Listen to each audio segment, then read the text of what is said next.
I'm Hannah Storm, and you're watching The Early Show online. Today, teens and cars, a dangerous mix. We help you protect your children with some safety tips.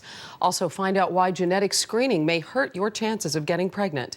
And a Charleston chef shows off Southern cooking and hospitality for a good cause. Those stories just ahead on The Early Show online. There's hardly a town in America that hasn't been touched by the tragedy of a fatal car crash involving teenagers. Auto accidents are the leading cause of death for teens, and July and August are the most dangerous months.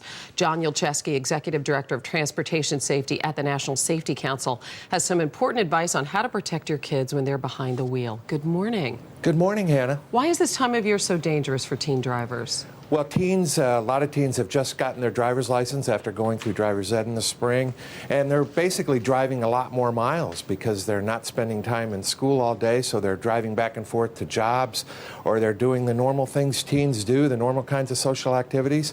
They're driving more miles at night, and they're unfortunately driving a lot more miles with other teen passengers in the car, and those are certainly high-risk situations.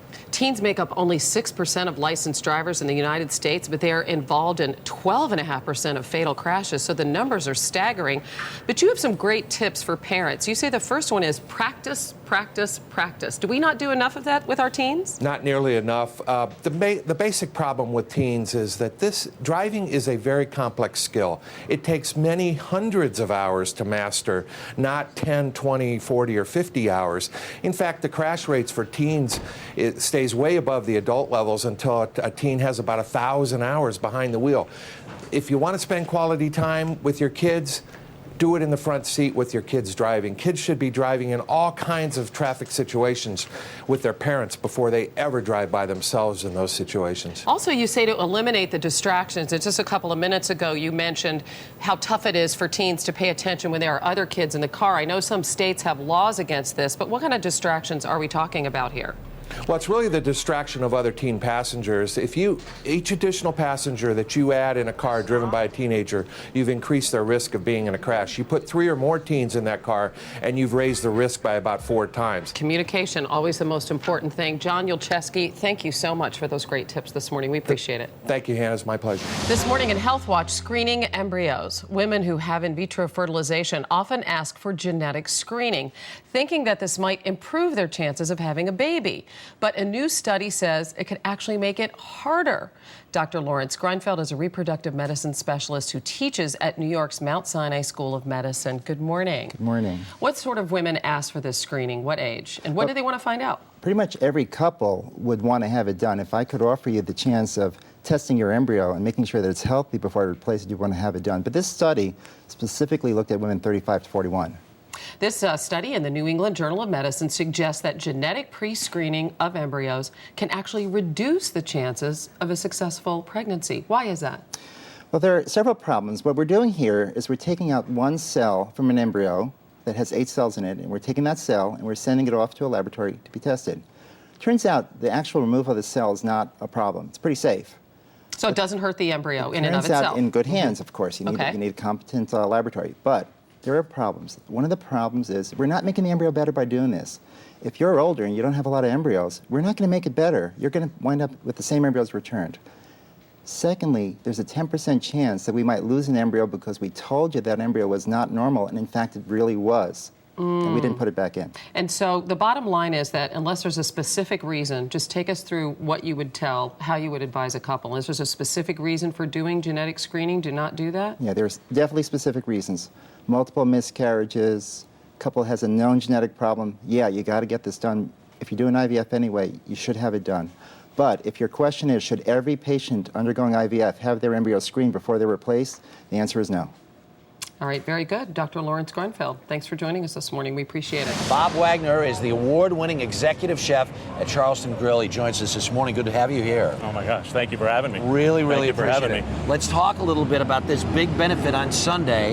You get all the top chefs from Charleston into one place. Where is this being held? Charleston Place Hotel. Right. The hotel where I'm in. Orient Express has said, you know what, let's do what it takes. Jump on board as we did for Katrina, as we did for 9/11, to help save cities, to help raise money. And we're throwing together an event in 10 days pretty much to basically just to give, at the end of the night, we're going to cut 9 checks. Wachovia is going to come in, cut 9 checks, and the families get 100% of the Every proceeds. single dime, every single dollar that you guys 100%. raise goes to these families, 100%. which is such a great thing. 40 restaurants, every winemaker, everyone in the city is coming together because this one really hit home, and we helped raise money, as I said, for Katrina and for 9/11, and it really hit home. Yeah. It was a tough deal. We lost 9 great men, and it hurts. So We've done a lot of stories from there about this. You live down there. Just talk for a second about what kind of an emotional impact it's had on you. I tell you, 10 years.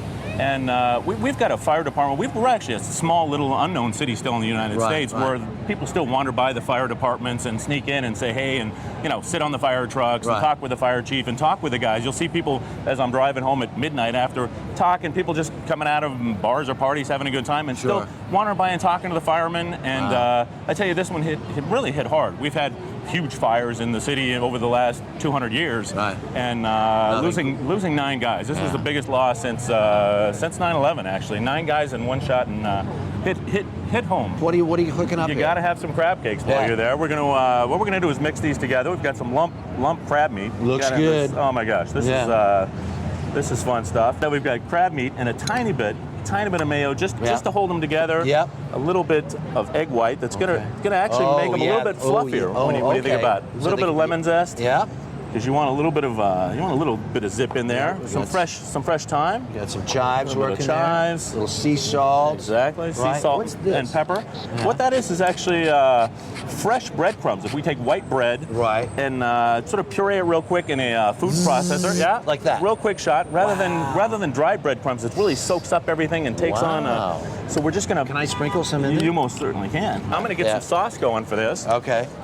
Let's see if we got the page. There's hot. Yeah. Okay. All right. A little olive oil there.